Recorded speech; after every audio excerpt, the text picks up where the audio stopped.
gets on here and he want to defend Diddy, defend him. You might be on some of them tapes. 9 times out of 10, you good at making tapes. You know the tapes that you made before in the past that made the internet.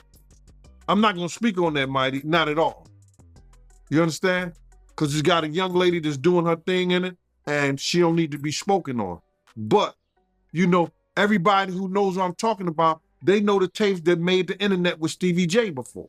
Baybee. When everything started coming up about Diddy, one of the only people who supported him was Stevie J. And like Gene Deal suggested, it's probably because he knows he's heavily involved in whatever Diddy was doing. I mean, Stevie J was already implicated for allegedly ensuring Diddy had access to illegal weapons and helped organize women for Diddy's notorious freak-off party. So it makes sense that he would be out here supporting Diddy.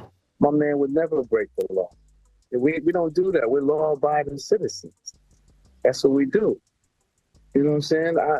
This is another crucifixion of a black legend. But here's where it gets interesting. Allegedly, one of the women he sold to Diddy was his ex, Eve. And sources have revealed that Eve has been spilling about what happened, and it's not looking good. Get seated, loves, because this is one heck of a hot, stinking cup of tea. Now, like I said, Stevie J did a few things to show his support for Diddy, one of them being that he posted a video that appeared to be from Diddy's 50th birthday party in December 2019 to show what a real Diddy party actually looked like. Well, he also deleted that post not so long ago, maybe because now we all know what a real Diddy party actually looks like. This is also the same person who said that he and Diddy are law-abiding citizens and that Diddy would never do the things he is accused of doing. I don't know whatever someone does in their bedroom, that's what they do. I don't got nothing to do with that. I'm just here to say that I've never seen my man doing anything foul like they talking about. None of it.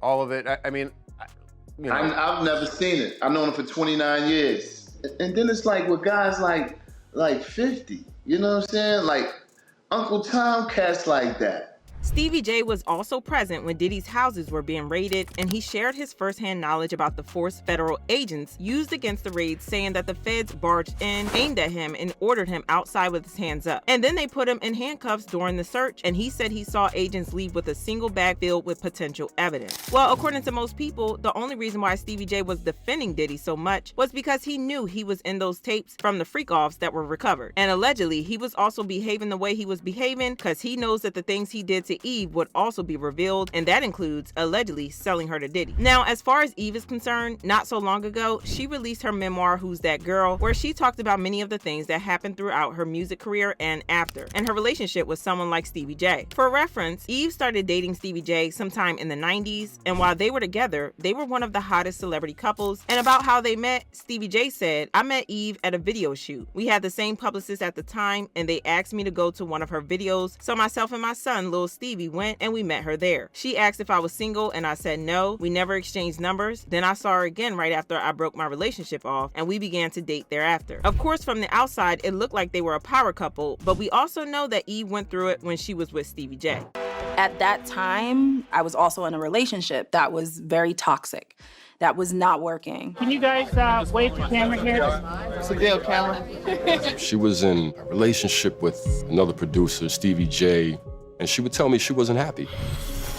It wasn't good because here is this person I thought was the love of my life was just so unsupportive. For starters, she was only 19 years old when she met and began to date Stevie J, and things went so great and Eve fell in love so hard that she made one of her biggest hits to date, Got a Man, to tell the world how in love she had fallen. Eve even credited Stevie J as her first love, but it didn't take too long before she learned that the producer was cheating on her with several women, one of them possibly being Mimi Faust, since it's been confirmed that Mimi was in Stevie J's life for at least 15 years. It was also rumored that Stevie J's love of unprotected intercourse caused him to burn many women, not only emotionally, but physically, by transmitting STDs, and these are some of the reasons many think Eve finally left, besides just learning of other women. You know, Eve actually talked about wishing she had spoken up and stood up for herself when she was younger, and she said, "When I was younger, I didn't question things, but now I am annoying. Like if something doesn't feel right, speak up. If you feel like you are being lied to, speak up. If you feel like he is trying to push you too fast, speak up. And let me tell you something, anybody that knows your worth will stick around. They might not talk to you about it, but if they argue with you, or if they call you a name, or if they roll out, they are not meant to be in your life anyways. In addition, while promoting her memoir, Eve talked about her past, and one thing that's clear is that she actually regrets dating Stevie J. Like, she stopped by Hot 97 and she opened up about her relationship with British entrepreneur Maximilian Cooper, and she also answered more questions about her ex-boyfriend Stevie J in his VH1 show. And Eve said, "I have not watched it. What can I say? I was young and dumb. My mom texted me and was like, you dodged a bullet with that one." Now, y'all know that the other drama Stevie J and Eve had when they were together was that they made a tape. And unfortunately for Eve, the tape got in the wrong hands, and Eve was blackmailed by an unknown person for a large amount of money. And while many have said for years that the tape was given to the blackmailer by Stevie J, Eve said in her version of Behind the Music that it had actually been a former girlfriend who sold the tape. However, people have always suspected that it was Stevie J who actually leaked the tape. You know what else she was original? What? Original tape. I mean, why are you even bringing that up? You was one of the first. I ain't put that out myself. I know, nobody put out their yes, sex they tape did. themselves. They all the rest of them did. All So the rest of them have did. film crew tape? I don't Crazy know. ass Stevie J. Why y'all just starting? I don't know. You know damn well Stevie J put that mother effing tape out. I don't know. Lip lock in stores today.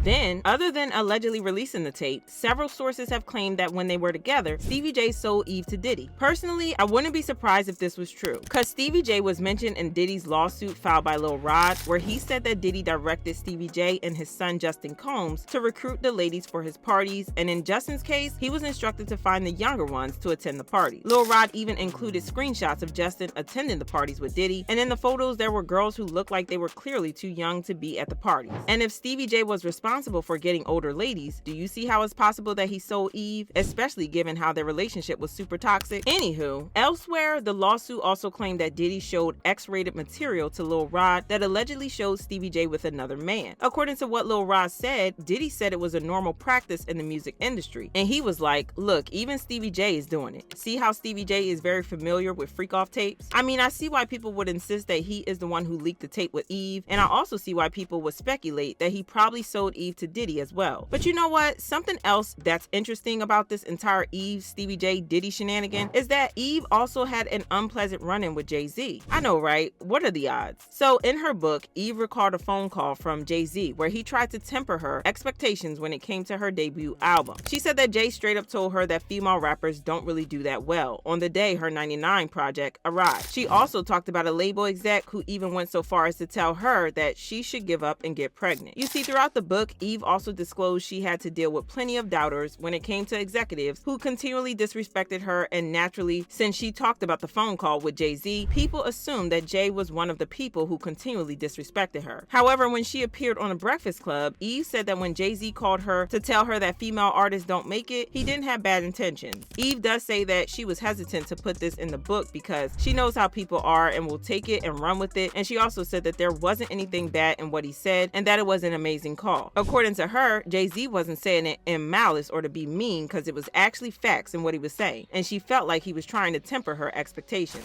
Another good part in the book is unbeknownst to Jay-Z, he put a battery in your back. Yeah. Early. Yes.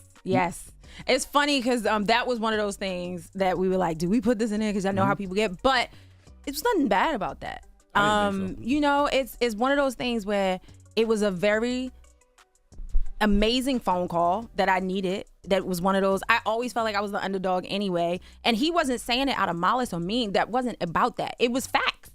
Really. It felt like he was trying to temper your expectations. Yes, Yeah. exactly. But I was like, okay, let me see. I'm gonna show you.